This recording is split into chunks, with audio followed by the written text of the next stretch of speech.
P D M کے سربراہ مولانا فضل الرحمان صاحب کے تھائی لینڈ کے دورے کا بڑا چرچا رہا اور اس حوالے سے بہت سی باتیں ہوتی رہیں۔ مفتی صاحب ایک جوڑ توڑ کی ہم بات کر رہے تھے، تمام لوگ کوشش کر رہے ہیں کہ جو اس وقت پاکستان میں کریڈیبل جو پولیٹیشنز ہیں جو مولانا فضل الرحمان صاحب کہاں غائب ہے سارے سین سے؟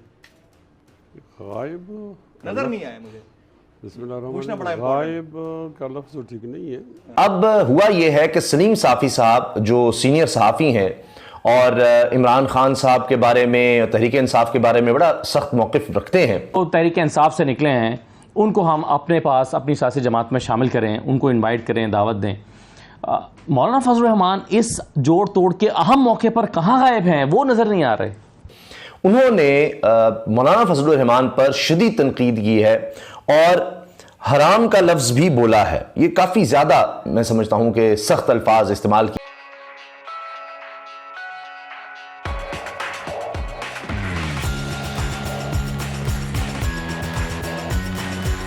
سلیم صافی صاحب نے۔ اب ہوا کیا ہے، ایک تصویر بلکہ ویڈیو وائرل ہو رہی ہے مولانا فضل الرحمان صاحب کی سرکاری جہاز کے استعمال کی۔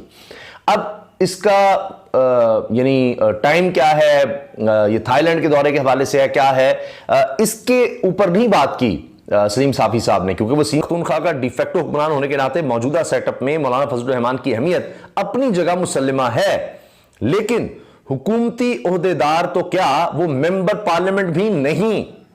نہ تو ان کے پاس حکومتی کوئی عہدہ ہے، ان کے بیٹے کے پاس ہے، وزیر ہیں، دیگر ان کے لوگ وزیر ہیں اور دیگر لوگ ممبر پارلیمنٹ ہیں، سینٹ میں ہیں، سب کچھ ہے، مگر وہ کہتے ہیں جی کہ خود مولانا صاحب کے پاس تو کوئی عہدہ نہیں۔ یوں ان کا وزیر اعظم کا سرکاری جہاز استعمال کرنا ناجائز اور حرام ہے۔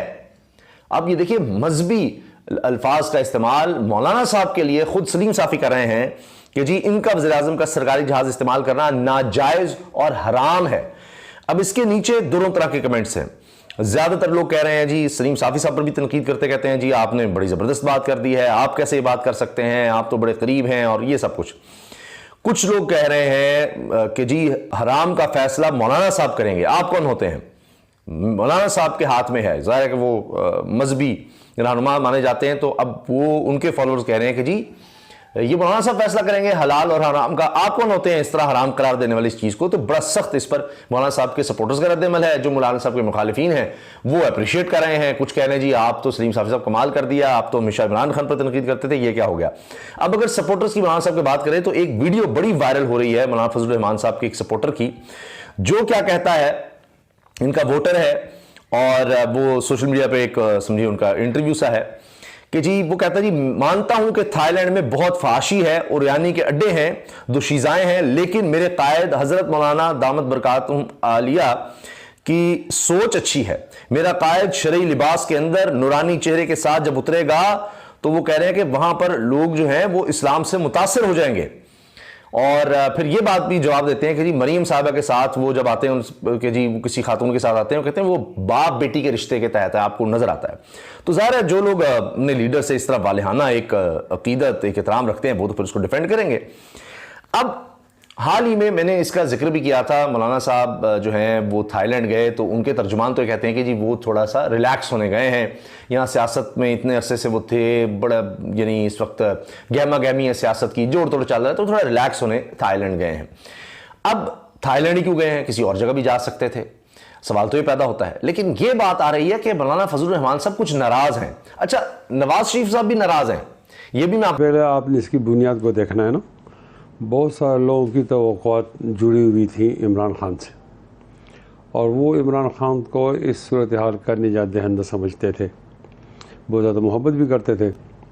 لیکن 9 مئی کو ایک واقعہ نہیں ہوا، ایک حادثہ ہو گیا جہاں پر لوگوں کے ارمان کا قتل ہو گیا، ان کی خواہشات ختم ہو گئی، اور وہ یہ سوچتے پر مجبور ہے کہ اب عمران خان کے ساتھ جایا جائے یا نہ جایا جائے۔ وہ لوگ جو ملک کے ساتھ محب وطن ہیں تو وہ ملک کے باؤنڈریز کے اندر سیاست کرنا چاہتے ہیں اور اختلاف بھی کرتے ہیں، وہ حسن ہوتا ہے۔ لیکن کوئی چیز ایسی ہوتی ہے کہ جہاں آپ کو ہاتھ نہیں لگانا، یعنی آپ دروازہ کھولو، کھڑکی کھولو، لیکن روشن دان تو آپ ہاتھ نہیں پہنچ سکتا، تو وہاں آپ ہاتھ نہ پہنچائیں۔ وہ کون سے مواقع ہیں جب مذہب کی بات آ جائے یا ملک کی بات آ جائے، ٹھیک ہے، اس کی ترجیح میں آپ اوپر نیچے کر سکتے ہیں، لیکن یہ دو اہم موضوعات ہیں، ٹھیک ہے، وہاں پر پھر آپ کو سیاسی وابستگیوں کے بارے میں غور کرنا ہوگا کہ میں ٹھیک چل رہا ہوں یا غلط چل رہا ہوں۔ صحیح، 9 مئی کا واقعہ پاکستان کی تاریخ میں یاد رکھا جائے گا کہ جب اس کے اندر یہ معلوم ہوا کہ وہ شخص ہمارے عقیدے کے جذبات کی ترجمانی نہیں کر رہا۔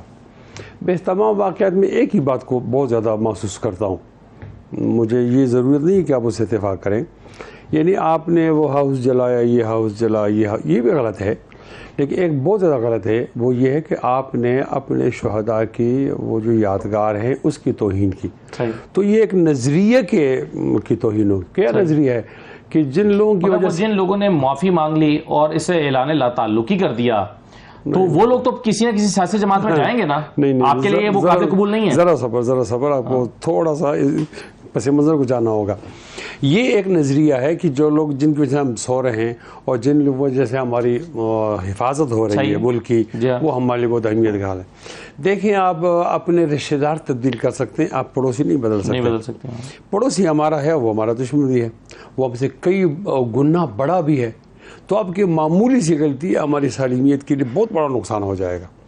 تو یہاں جب یہ ہوا کہ شہداء کی ان خدمات کو قابل احترام نہیں سمجھا گیا اور یہ قابل توہین سمجھا گیا، تو لوگوں کے ذہن بالکل پلٹ گئے اور وہ سوچنے میں مجبور ہو گئے۔ وہ لوگ اب وہ اپنی راہیں تلاش کرتے ہیں، ان کو اختیار ہے وہ جہاں جانا چاہیں، ان کو بھی اختیار ہے جو بلانا چاہیں، بلانے والے بھی بلا رہے ہیں، اور آپ انٹرسٹڈ نہیں ہیں، ہمارے ساتھ بھی لوگ رابطہ کرتے ہیں۔ ظاہر ہے کہ اگر اتنی بڑی جماعت تو نہیں ہے کہ ہم سندھ اور پنجاب کی بات کریں، لیکن اتنی بڑی تو ہے کہ ہم بلوچستان اور سرحد کی بات کریں، تو وہ لوگ آ رہے ہیں، ہم ان کو ویلکم بھی کریں گے، اور ان کو یہ اختیار ہے کہ اس جس جماعت میں جانا چاہیں۔ بہرحال ان تمام کی ایک مطمع نظر ہو کہ سیاست ملک کے خلاف نہ ہو، ملک کے مطابق۔ لیکن وہ میرا سوال رہ گیا، پھر میں دانیال صاحب کے پاس جاتا ہوں، وہ ذرا مختصراً بتا دیں کہ اس اہم موقع پر مولانا فضل الرحمان کی کمی محسوس نہیں ہو رہی؟ نہیں، وہ آپ ٹھیک کہہ رہے ہیں، مولانا فضل الرحمان صاحب کی کمی محسوس ہوتی ہے۔ آپ کو کچھ عرصہ بعد معلوم ہو جائے گا کہ انہوں نے جو کچھ کیا وہ ٹھیک، کہ مجھے نظر نہیں آئے وہ۔ ذرا آنکھوں کا علاج کر دیں۔ اچھا، میں عرض کروں، یہ پہلا موقع ہے جس پر پوری قوم ایک پیج پر ہے، اور ہونا چاہیے، ہونا چاہیے۔ میں نے بولنا یا آپ نے؟ آپ بولیں سر۔ آپ کاٹیں نہیں، آپ کو تنخواہ اس بات کی ملتی ہے کہ لوگوں کی بات پہنچائیں، سر آپ بولیں نا۔ کاٹ نہیں۔ پہلی دفعہ قوم ایک پیج پر ہے۔ اللہ تعالیٰ فرماتے ہیں عسیٰ ان تحبوا شیئا وہو کرہ لکم وعسیٰ ان تکرہوا شیئا وہو خیر لکم۔ کبھی کبھی ایک کام ہوتا ہے، آپ سمجھتے ہیں کہ یہ ٹھیک نہیں ہے، اس کے اندر سے خیر آ جاتی ہے۔ تو 9 اور 10 مئی کے جتنے واقعات ہیں، اس کے اندر تو کوئی خیر نہیں تھا، شر ہی تھا۔